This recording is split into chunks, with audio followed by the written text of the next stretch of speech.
வணக்கம். இது ஐபிசி தமிழின் இரவு நேர பிரதான செய்திகள். முதலில் தலைப்புச் செய்திகள்.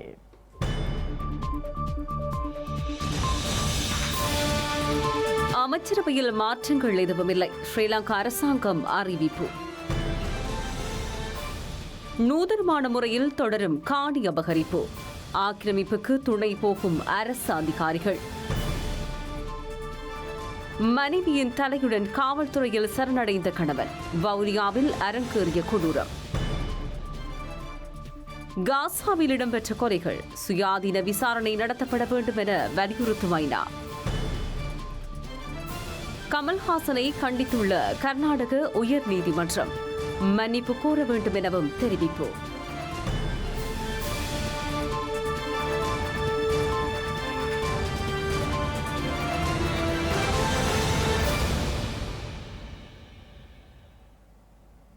தொடர்பான விரிவான செய்திகள். ஸ்ரீலங்காவின் அமைச்சரவையிலோ பிரதமர் பதவியிலோ மாற்றங்கள் எதுவும் செய்யப்பட மாட்டாது என அரசாங்கத்தின் ஊடக பேச்சாளர் அமைச்சர் நலிந்த ஜெயதிச தெரிவித்துள்ளார்.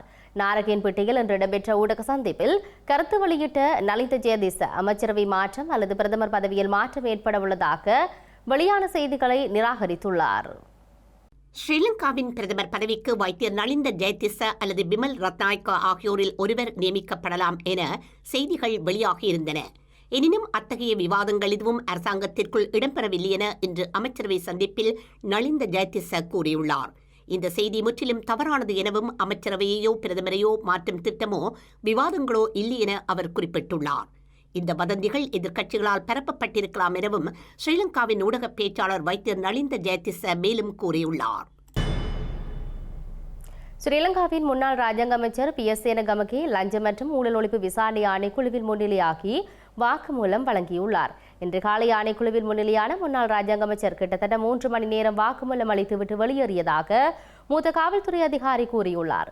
கடந்த அரசாங்கத்தில் முக்கிய பதவி வகித்த 40 பேரை கைது செய்வதற்கு அரசாங்கம் முயற்சி செய்வதாக தேசிய சுதந்திர முன்னணியின் தலைவர் விமல் வீரவன்ச குற்றம் சாட்டியிருந்த நிலையில் இன்று PS சேனகமகே லஞ்ச ஊழல் ஒழிப்பு ஆணைக்குழுவில் முன்னிலையாகியுள்ளார். எனினும் எந்த விடயம் குறித்து முன்னாள் ராஜாங்க அமைச்சரிடம் வாக்குமூலம் பெறப்பட்டது என்ற தகவல்கள் எதுவும் இதுவரை வெளியிடப்படவில்லை. ஸ்ரீலங்காவின் வெகுஜன ஊடகம், சுகாதாரம் மற்றும் சுற்றுச்சூழல் அமைச்சராக இருந்த காலத்தில் அரசாங்கத்துக்கு 8 மில்லியனுக்கும் அதிகமான நிதி இழப்பை ஏற்படுத்தியதான குற்றச்சாட்டில் விளக்கமறியலில் வைக்கப்பட்டிருந்த முன்னாள் அமைச்சர் கெஹலிய ரம்புக்வெல பிணையில் விடுவிக்கப்பட்டுள்ளார். லஞ்சம் அல்லது ஊழல் குற்றச்சாட்டுகளை விசாரிக்கும் ஆணைக்குழு தாக்கல் செய்த வழக்கில் கெஹலிய ரம்புக்வெலவின் மகன் ரமித் ரம்புக்வெல மற்றும் அவரது முன்னாள் ஒருங்கிணைப்பு செயலாளர்களில் ஒருவரான நிசாந்த பண்டாரன் பஸ்நாயக்க ஆகியோரையும் பிணையில் விடுவிக்க கொழும்பு நீதவான் நீதிமன்றம் உத்தரவிட்டுள்ளது. ஸ்ரீலங்காவின் அமைச்சராக இருந்த காலத்தில் தனது அமைச்சு பணியாளர்களாக 15 பேரை சட்டவிரோதமாக நியமித்ததாகவும் அதன் பின்னர் அவர்களின் சம்பளம் கொடுப்பனவுகள் மற்றும் மேலதிக நேர கொடுப்பனவுகளை கெஹலிய ரம்புக்வெல அறவிட்டதாகவும் தெரிவிக்கப்பட்டுள்ளது. இதன் மூலம் அரசாங்கத்திற்கு 8 மில்லியனுக்கும் அதிகமான நிதி இழப்பை கெஹலிய ரம்புக்வெல ஏற்படுத்தியதாக லஞ்ச ஒழிப்பு ஆணைக்குழுவினால் தாக்கல் செய்யப்பட்ட வழக்கில் குற்றம் சாட்டப்பட்டுள்ளது. இந்த வழக்கில் கெஹலிய ரம்புக்வெல கடந்த மாதம் 7ஆம் தேதி கைது செய்யப்பட்டதுடன் ரமித் ரம்புக்வெல மே 21ஆம் தேதி லஞ்ச ஒழிப்பு ஆணைக்குழுவில் வாக்குமூலம் பதிவு செய்த பின்னர் காவலில் எடுக்கப்பட்டிருந்தார். லஞ்சம் அல்லது ஊழல் குற்றச்சாட்டுகளை விசாரிக்கும் ஆணைக்குழு மற்றும் பிரதிவாதி தரப்பு சட்டத்தரணி ஆகியோர் சமர்ப்பித்த சமர்ப்பணங்களை பரிசீலித்த பின்னர் பிரதிவாதிகள் மூவரையும் பிணையில் செல்வதற்கு கொழும்பு தலைமை நீதவான் தனுஜா லக்மாலி அனுமதி வழங்கியுள்ளார். இதன் பிரகாரம் ஒவ்வொரு சந்தேக நபரும் தலா 50,000 ரொக்க பிணையிலும் தலா 1 மில்லியன் பெறுமதியான 2 சரீரப்பிணைகளிலும் விடுவிக்கப்பட்டுள்ளனர். பிணையில் விடுவிப்பதற்காக இணை கையொப்பமிடுபவர்களில் 2 சந்தேக நபர்களின் நெருங்கிய உறவினர்களாக இருக்க வேண்டும் என நீதிமன்ற உத்தரவில் தெரிவிக்கப்பட்டுள்ளது. முன்னாள் அமைச்சர் கெஹலிய ரம்புக்வெல மற்றும் அவரது மகன் ரமித் ரம்புக்வெல ஆகியோருக்கு வெளிநாட்டு பயண தடையையும் நீதவான் விதித்துள்ளார். இன்றைய விசாரணையின் போது லஞ்ச ஒழிப்பு ஆணைக்குழு மேலதிக விசாரணைகளுக்கு ரமித் ரம்புக்வெல்லவின் மாதிரி கையொப்பத்தை பெறுவது அவசியம் என கோரிக்கை விடுத்ததுடன் அவர் ஆணைக்குழுவில் முன்னிலையாகி மாதிரிகளை வழங்க வேண்டும் என உத்தரவு பிறப்பிக்குமாறு நீதிமன்றத்தை கோரியது. இந்த கோரிக்கையை பரிசீலித்த பிரதமர் நீதவான் ரமித் ரம்புக்வெல்லவை நாளை லஞ்ச ஒழிப்பு ஆணைக்குழுவில் முன்னிலையாகி தேவையான மாதிரி கையொப்பங்களை வழங்க உத்தரவிட்டார். இந்த வழக்கை எதிர்வரும் அக்டோபர் 10ஆம் தேதி ஒத்திவைத்து நீதவான் உத்தரவிட்டுள்ளார்.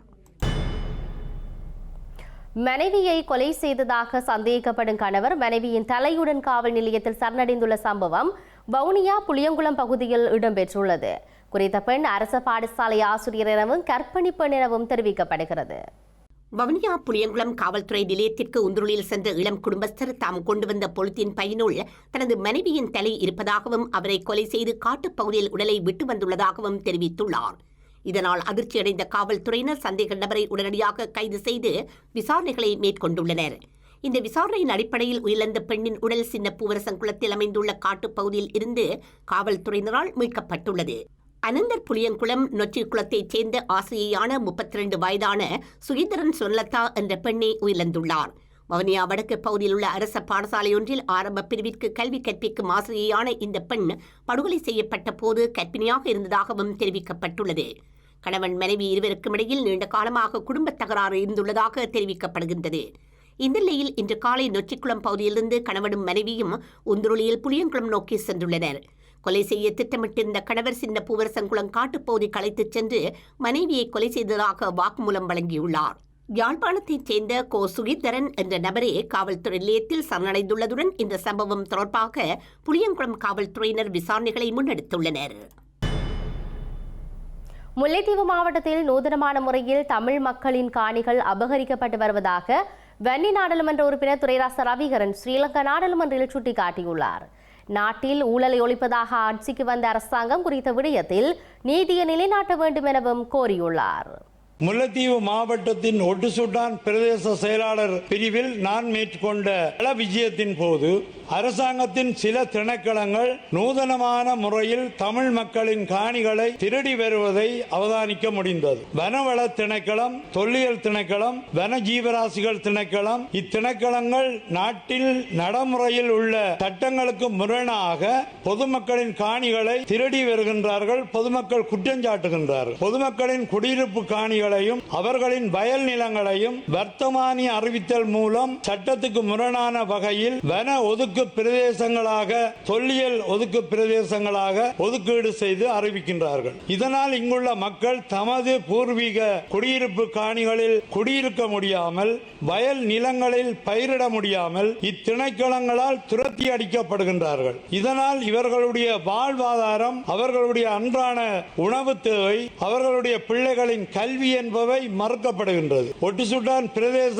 செயலாளர் பிரிவின் தண்டுவான் கிராம அலுவலர் பிரிவில் உள்ள ஏசிபாம் என்ற கிராமத்தில் 47 குடும்பங்கள் வசித்து வந்த நிலையில் 1997 ஜேசிகுரு ராணுவ நடவடிக்கையின் மூலம் இவர்கள் இடம்பெயர்ந்தனர். இன்று முல்லைத்தீவு மாவட்டத்தில் மீள்குடியமர்வு நடவடிக்கைகள் யாவும் பூர்த்தியடைந்து விட்டதாக கூறப்படுகின்ற நிலையில் இம்மக்கள் இன்னும் தங்களின் சொந்த கிராமத்தில் மீள்குடியேற்றப்படவில்லை. காரணம் 2012ஆம் ஆண்டு இக்கிராமம் தண்டுவான் ஒதுக்க காடு என வனவள திணைக்களத்தால் சட்டத்துக்கு முரணாக வர்த்தமானி மூலம் அறிவிக்கப்பட்டிருக்கின்றமையாகும். யாழ்ப்பாணம் மயிலட்டி மீன்பிடி துறைமுக அபிவிருத்தியின் 3ஆம் கட்டத்துக்கு அமைச்சரவை அங்கீகாரம் கிடைத்துள்ளதாக அமைச்சர் நலிந்த ஜெயதிச தெரிவித்துள்ளார். யாழ்ப்பாணம் மயிலட்டி மீன்பிடி துறைமுக அபிவிருத்தியின் 1, 2 கட்டங்கள் பூர்த்தி செய்யப்பட்டுள்ளதாக தெரிவித்த அமைச்சர் குறித்த துறைமுக அபிவிருத்தி பணிகள் 3ஆம் கட்டத்தின் கீழ் நடைமுறைப்படுத்துவதற்கு திட்டமிடப்பட்டுள்ளதாகவும் குறிப்பிட்டுள்ளார். இந்த கட்டத்தின் கீழ் வடமாகாணத்தில் உள்ள மீனவ சமூகம் கிழக்கு மற்றும் தென் மாகாணத்திலிருந்து வருகை தரும் மீன்பிடி படகுகளுக்கான நீர், மின்சாரம், எரிபொருள் போன்ற அத்தியாவசிய வசதிகள், மீனவர்களுக்கு தேவையான விலை தயாரிக்கும் வசதிகள், ஏல விற்பனை மண்டப வசதிகள் மற்றும் வான்வழி செய்தி பரிமாற்ற வசதிகள் போன்றவற்றை வழங்குவதற்கு எதிர்பார்ப்பதாகவும் அமைச்சர் தெரிவித்துள்ளார். இந்த நிலையில் மயிலட்டி மீன்பிடி துறைமுக அபிவிருத்தியின் 3ஆம் கட்டத்தின் கீழ் திட்டமிடப்பட்டுள்ள தரையில் மேற்கொள்ளப்பட வேண்டிய கட்டுமானங்களை மேற்கொள்வதற்கும் கருத்திட்ட காலப்பகுதியை 2027 வரைக்கும் நீடிப்பதற்கும் கடற்தொழில், நீரியல் மற்றும் சமுத்திர வளங்கள் அமைச்சர் அவர்கள் சமர்ப்பித்துள்ள யோசனைக்கு அமைச்சரவை அங்கீகாரம் வழங்கியுள்ளதாக அமைச்சர் குறிப்பிட்டுள்ளார். ஸ்ரீலங்கா ஜனாதிபதி அனுரகுமார திசாநாயக்கவுக்கும் ஆஸ்திரேலிய துணை பிரதமர் பாதுகாப்பு அமைச்சருமான ரிசார்ட் மார்சலஸுக்கும் இடையிலான கலந்துரையாடல் ஜனாதிபதி அலுவலகத்தில் இன்று இடம்பெற்றுள்ளது. இலங்கைக்கும் ஆஸ்திரேலியாவிற்கும் இடையிலான வரலாற்று உறவுகளை மேலும் வலுப்படுத்தல் மற்றும் இரு நாடுகளுக்கும் இடையிலான ஒத்துழைப்பை மேம்படுத்தல் குறித்தும் இங்கு கவனம் செலுத்தப்பட்டுள்ளது. இலங்கை பொருளாதார ரீதியில் நிலையான பயணத்தை ஆரம்பித்துள்ளதாக தெரிவித்த ஜனாதிபதி ஊழல் மற்றும் மோசடியை ஒழிக்க தற்போதைய அரசாங்கம் எடுத்துள்ள நடவடிக்கைகள் குறித்தும் ரிச்சர்ட் மால்ஸிடம் தெளிவுபடுத்தினார். கடந்த காலத்தில் சமுத்திர பாதுகாப்பு, சட்டவிரோத வர்த்தகம், ஆட்கடத்தல், பயங்கரவாதம் மற்றும் ஆயுத கடத்தலை தடுக்கும் செயற்பாடுகளுக்கு ஆஸ்திரேலிய அரசாங்கம் வழங்கிய உதவிகளை இதன்போது ஜனாதிபதி பாராட்டினார். சுற்றுலா முதலீட்டு நடவடிக்கைகளுக்கு இலங்கை மிகவும் பாதுகாப்பான நாடு என ஜனாதிபதி அனுரகுமார் திசாநாயக்க இங்கு சுட்டிக்காட்டினார். இலங்கை மற்றும் ஆஸ்திரேலியாவுக்கு இடையிலான 70 வருட பொருளாதார மற்றும் வர்த்தக தொடர்புகளை நினைவு கூர்ந்த பிரதமரும் பாதுகாப்பு அமைச்சருமான ரிச்சர்ட் மால்ஸ் இலங்கை அரசாங்கத்துடன் நெருக்கமாக செயற்படுவதே தமது அரசாங்கத்தின் எதிர்பார்ப்பு என்றும் கூறினார். லஞ்சம் மற்றும் ஊழலை ஒழிப்பதற்கான இலங்கை அரசாங்கத்தின் வேலை திட்டத்தை ஆஸ்திரேலிய அரசாங்கம் பாராட்டுவதாகவும் வர்த்தகம், பொருளாதாரம், அரசியல், சுற்றுலா மற்றும் முதலீட்டு தொடர்புகளை வலுப்படுத்துவது இந்த விஜயத்தின் நோக்கம் என்றும் அவர் தெரிவித்துள்ளார். இலங்கையில் கடந்த காலங்களில் ஸ்ரீலங்கா கடத்தொழில் அமைச்சராக இருந்த டக்ளஸ் தேவானந்தா இந்திய கடத்தொழிலாளர்களில் அத்துமீறல்களை தடுக்க நடவடிக்கை எடுக்குமாறு கோரி ஸ்ரீலங்கா ஜனாதிபதிக்கு கடிதம் அனுப்பியுள்ளார். கடந்த காலங்களில் குறித்த நடவடிக்கைக்கு தீர்வு காண முடியாது, தற்போது தேர்தல் தோல்வியை அடுத்து இவ்வாறு கரிசனை உள்ளது போன்ற தோற்றப்பாட்டை ஏற்படுத்த முயல்வதாக விமர்சனங்கள் முன்வைக்கப்பட்டு வருகின்றன. வடக்கு கிழக்கு கடற்தொழிலாளர்களின் வாழ்வாதாரத்தினையும் கடல் வளத்தினையும் பாதுகாப்பதற்கு உரிய நடவடிக்கைகளை முன்னெடுத்து பேரழிவை தடுக்குமாறு ஜனாதிபதி அனுரகுமார திசாநாயக்கவிற்கு டக்ளஸ் தேவானந்தா கடிதம் மூலம் அனுப்பியுள்ளார். இலங்கை கடற்பரப்புக்குள் எல்லை தாண்டியதும் சட்டவிரோதமானதுமான இந்திய இழுவை மடி வலைப்படகுகளின் தொழில் செயற்பாடுகள் காரணமாக கடற்தொழிலாளர்களின் வாழ்வாதாரங்களும் கடல் வளமும் பாரியளவில் பாதிக்கப்பட்டு வருவதாக குறிப்பிட்டுள்ளார். இத்தகைய செயற்பாடுகளை நிறுத்துவதற்கு தாமும் பல்வேறு முயற்சிகளை எடுத்திருந்தும் அவை முழுமை பெறவில்லை எனவும் சுட்டிக்காட்டியுள்ளார். தற்போது மீனினங்களின் இனப்பெருக்க காலம் என்பதால் இந்திய மீனவர்கள் இலங்கை கடற்பரப்புக்குள் தொழில் நிமித்தம் வருவதில்லை எனவும் இக்காலகட்டம் கடந்த ஏப்ரல் மாதம் 15ஆம் தேதி தொடக்கம் எதிர்வரும் 15ஆம் தேதி முடிவடைவதாகவும் குறித்த கடிதத்தில் சுட்டிக்காட்டியுள்ளார். இந்த காலகட்டம் முடிவடைந்ததும் ஆயிரக்கணக்கிலான இந்திய கடற்தொழிலாளர்கள் இலங்கை கடற்பரப்புக்குள் நிச்சயமாக வருகை தருவார்கள் எனவும் குறிப்பிட்டுள்ளார். எனவே இந்த விடயம் தொடர்பில் ராஜதந்திர ரீதியிலான பேச்சுவார்த்தைகளை இந்திய அரசுடன் மேற்கொண்டும் மறுபக்கத்தில் இலங்கையில் சட்ட நடவடிக்கைகளை மேற்கொண்டும் இந்திய இழுவைமடி வலை படகுகளின் இலங்கை கடற்பரப்பிற்குள்ளான செயற்பாடுகளை கட்டுப்படுத்துமாறு அவர் கோரியுள்ளார். தேசிய வரி வாரத்தினை முன்னிட்டு திருகோணமலையில் இன்று விழிப்புணர்வு நிகழ்வு ஒன்று முன்னெடுக்கப்பட்டுள்ளது. வரி சக்தி எனும் தலைப்பிலான விழிப்புணர்வு ஒன்று திருகோணமலை குளக்கோட்டன் ஒன்று கூடல் மண்டபத்தில் இடம்பெற்றுள்ளது. நிகழ்வானது உள்நாட்டு இறைவரி திணைக்களத்தின் தம்புள்ள பிராந்திய காரியாலயம் ஊடாக ஏற்பாடு செய்யப்பட்டுள்ளது. இதில் வரி செலுத்துவதன் முக்கியத்துவம், வரி செலுத்த தவறுவது தண்டனைக்குரிய குற்றமாகும் என பல விடயங்கள் தெளிவூட்டப்பட்டுள்ளன. உள்நாட்டு இறைவரி திணைக்களத்தின் தம்புள்ள பிராந்திய காரியாலய ஆணையாளர் PG லலித் உட்பட வர்த்தகர்கள், பொதுமக்கள் என பலர் கலந்து கொண்டனர். தக்லை படத்தை வெளியிடுவது தொடர்பான வழக்கில் கர்நாடக உயர் நீதிமன்றம் நடிகர் கமல்ஹாசனை கண்டித்துள்ளதுடன் அவருக்கு எதிராக கடுமையான கேள்விகளை எழுப்பியுள்ளது. கமல்ஹாசன் கேட்கும் ஒரு சிறு மன்னிப்பு மொத்த பிரச்சனையும் சரி செய்துவிடும் என கருத்து தெரிவித்த நீதிபதி, கமல்ஹாசன் என்ன தொல்லியல் ஆய்வாளரா, மொழியியல் வல்லுநரா எனவும் சரமாரியாக கேள்வி எழுப்பினர். கமல்ஹாசன் தனது தயாரிப்பு நிறுவனமான ராஜ்கமல் பிலிம் இன்டர்நேஷனல் சார்பில் கர்நாடக உயர் நீதிமன்றத்தில் அவசர மனு ஒன்றை நேற்று தாக்கல் செய்தார். இதில் கர்நாடகாவில் தக் லைஃப் படத்தை திரையிட தடை விதித்திருப்பது சட்டத்திற்கு எதிரானது என்பதால் தடையை நீக்கி திரையிட அனுமதிக்க வேண்டும் என கோரியிருந்தார். திரையரங்குகளுக்கு போதிய காவல்துறை பாதுகாப்பு வழங்குமாறு கர்நாடக அரசுக்கும் காவல்துறைக்கும் உரிய வழிகாட்டுதல்களை வழங்க வேண்டும் எனவும் கமல்ஹாசன் முறையிட்டுள்ளார்.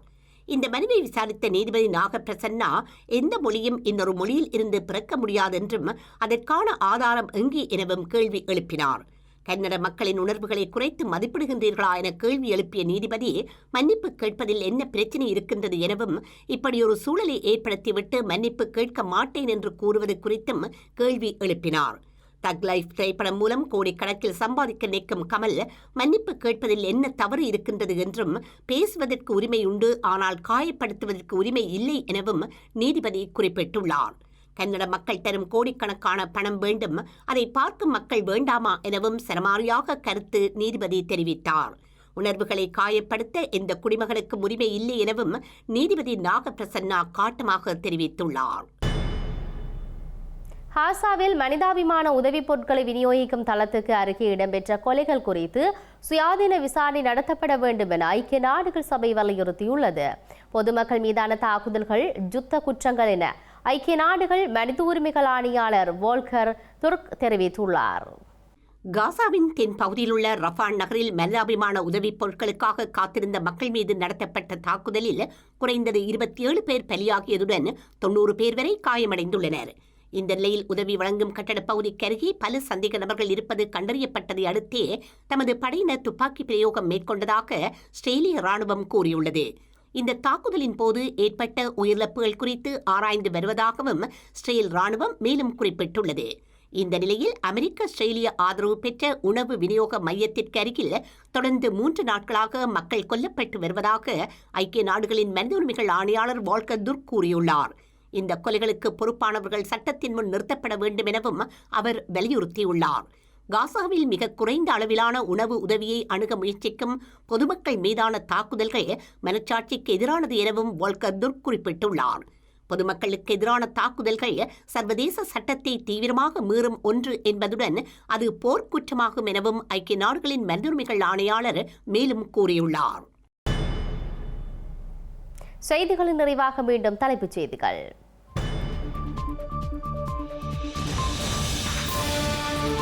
அமைச்சரவையில் மாற்றங்கள் எதுவுமில்லை, ஸ்ரீலங்கா அரசாங்கம் அறிவிப்பு.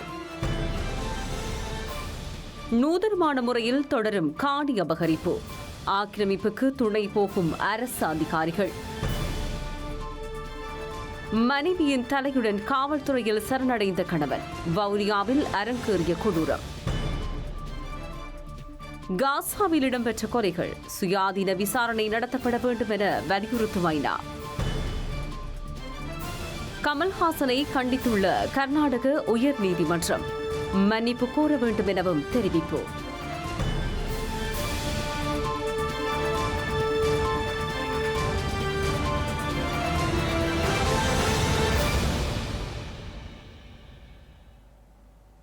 இத்துடன் ஐபிசி தமிழ் இரவு நேர பிரதான செய்திகள் நிறைவு பெற்றன. உடனுக்குடன் செய்திகளை அறிந்து கொள்ள ibctamil.com என்ற நமது இணையதளத்தை பார்வையிடுங்கள். வணக்கம்.